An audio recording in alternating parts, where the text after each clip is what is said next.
Hello दोस्तों, welcome to sleepy classes. Geography के 5 सवाल डिस्कस करते हैं। पहला सवाल जेकेपीएससी के एग्जाम में पूछा गया है। सवाल कहता है amount of destruction caused by an earthquake is measured by Richter scale, intensity scale, magnitude scale या मकाली स्केल। आंसर की बात करें तो आंसर की के हिसाब से करेक्ट आंसर है option D, Mercalli scale. Most appropriate option का रेफरेंस भी लें तो हम ऑप्शन डी की तरफ ही जाएंगे ना। अगर मैं आपको एनसीईआरटी का कंटेंट दिखाऊं तो बताया गया है, टॉपिक है एनसीईआरटी में मेजरिंग अर्थक्वेक्स। यहां बताया गया है कि जब भी आप अर्थक्वेक इवेंट्स की बात कर रहे हैं, they are scaled either on the basis of the magnitude या जो शॉक है उसकी इंटेंसिटी किस तरह की है। कई बार आपने न्यूज में देखा होगा कि अर्थक्वेक का मैग्नीट्यूड 5, 7। तो ये जो मैग्नीट्यूड है, this relates to the energy released during the earthquake. तो जो मैग्नीट्यूड स्केल है that is called the Richter scale and this is expressed in numbers 0 to 10। लेकिन एक और स्केल इंपॉर्टेंट हो जाता है जहां पर हम बात कर रहे हैं मकाली स्केल की। यहां पर आप देखेंगे कि this intensity scale takes into account कि कितना विजिबल डैमेज हुआ है बाय द इवेंट। वही वो बताने की कोशिश कर रहे हैं कि this intensity scale takes into account कि visible damage caused by the event किस तरह का है, और इसका जो रेंज रहता है that is 1 to 12। And this intensity scale is named after Macaulay, an Italian seismologist। तो जरूर इस पॉइंट को याद रखें। इसी वजह से the most appropriate option for this answer की अमाउंट ऑफ जो डिस्ट्रक्शन है caused by earthquake, it is measured by this scale. Question number 2 की बात करें तो यहां पर प्रीवियस ईयर क्वेश्चन है, थोड़ा पुराना है लेकिन समझ लेते हैं। If there were no Himalayan ranges, उसका most likely geographical impact on India क्या रहता। ऑप्शंस हैं कि यदि there were no Himalayan ranges, most of the country would experience the cold waves from Siberia. Indo-Gangetic Plain would be devoid of such extensive alluvial soil and the pattern of monsoon would be different from what it is at present। तो कुछ second के लिए आप video को pause कर सकते हैं। Correct answer बनता है all of the above, option D. आइए समझते हैं। Himalayas as a barrier act करते हैं फॉर जो बहुत ज्यादा ठंडी हवाएं हायर लैटिट्यूड से इंडिया की तरफ आती हैं। क्योंकि Himalayas as a barrier act करते हैं, ये हवाएं इंडिया में एंटर नहीं कर पाती। इसलिए कहा जा रहा है कि अगर हिमालयस एज अ बैरियर ना होते तो इन ठंडी हवाओं का इंपैक्ट इंडिया पर प्रोबेबली हो सकता था।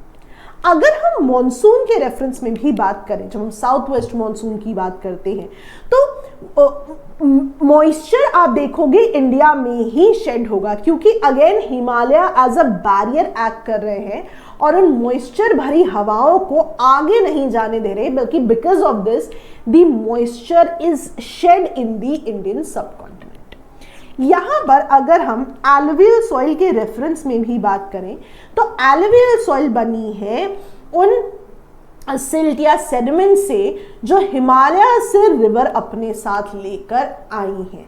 तो याद रखिएगा, इसीलिए यदि हिमालयाज नहीं होते तो इंडो गैंगेटिक प्लेन में इतनी एक्सटेंसिव एलुवियल सॉइल शायद नहीं हो पाती। तो इसीलिए आपने देखा कि तीनों ऑप्शंस हमारे करेक्ट हो जाते हैं। क्वेश्चन नंबर 3 की बात कर लेते हैं। Before that, last foundation batch हमारा संडे को शुरू है, जरूर उसकी जानकारी लें। और राखी के पर्व पर 30% डिस्काउंट भी इन बैचेस पर अवेलेबल है, जरूर इसकी जानकारी लें। लास्ट लाइव बैच हमारा शुरू हो रहा है। चलिए नेक्स्ट क्वेश्चन, अगेन जेकेपीएससी का प्रीवियस ईयर क्वेश्चन है, मैप बेस्ड क्वेश्चन है। आप देख सकते हैं Deception Island, Kilauea volcano, Shiveluch volcano, Ibu volcano. तो आइए मैं आपको डायरेक्टली मैप पर ही दिखा देती हूं, लेकिन यहां पर करेक्ट आंसर बनता है option A, that 2 and 4 are correctly matched. लेकिन अगर हम मैप पर देखें, डिसेप्शन आइलैंड एसोसिएटेड है, आप देख सकते हैं अंटार्कटिका। आप यहां पे इसे भी ध्यान से देख लीजिए। नेक्स्ट अगर हम देखें तो ये जो हम किलावे वोल्केनो की बात करते हैं, हवाई से एसोसिएटेड है। नेक्स्ट अगर हम देखें शिवलिच वोल्केनो, आप देख सकते हैं कमचटका पेनिनसुला का यहां पर रेफरेंस रहता है। नेक्स्ट अगर हम देखें माउंट ईबू इंडोनेशिया का यहां पर रेफरेंस रहेगा। तो जरूर इन चारों मैप बेस्ड पैरामीटर्स को याद रखें। मैप बेस्ड क्वेश्चंस बहुत इंपॉर्टेंट है और हर साल पेपर में आते हैं। Next question map based question है, एनसीईआरटी बेस्ड क्वेश्चन है। एनसीईआरटी का मैप ही हम देखेंगे। Arrange the following from north to south, Bundelkhand, Kalsubai, Nallamala and Cardamom Hills. यहां करेक्ट आंसर बनता है 1 2 3 4। आइए मैप में देखते हैं। सबसे पहले Bundelkhand, Kalsubai, Nallamala and Cardamom Hills. ये मैप बहुत ही ज्यादा इंपॉर्टेंट है एनसीईआरटी का। आप देखेंगे बहुत ही ज्यादा डिटेल में यहाँ पे छोटे छोटे पॉइंट्स दिए गए हैं, तो जरूर इस मैप को ध्यान से पढ़ें।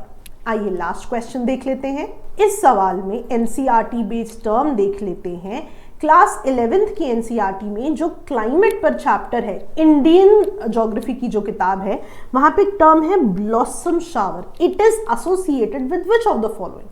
तो यहां पर करेक्ट ऑप्शन बनता है ऑप्शन बी, राइट। मैं आपको एक टेबल दिखाती हूं, यहां पर some famous local storms of hot weather season दिया गया है। तो क्वेश्चन में जो ब्लॉसम शावर की बात हो रही है, बताया जा रहा है with this shower coffee flowers blossom in Kerala and near by areas. आप चाहें तो इसका स्क्रीनशॉट भी ले सकते हैं, क्योंकि बहुत डायरेक्ट क्वेश्चंस बहुत ज्यादा एग्जाम्स में इससे पूछे गए हैं। पंजाब के एग्जाम में इस पर सवाल आया हुआ है, तो जरूर इसका स्क्रीनशॉट आप ले लें। आपकी मल्टीपल टर्म्स यहां पर कवर हो जाएंगी।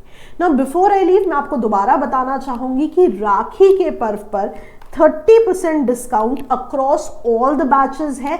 जरूर उसकी जानकारी लें, क्योंकि हमारा लास्ट फाउंडेशन बैच इस संडे से शुरू है। Best of luck. ऐसे कंटेंट के साथ आपसे मिलते रहेंगे। Bye bye.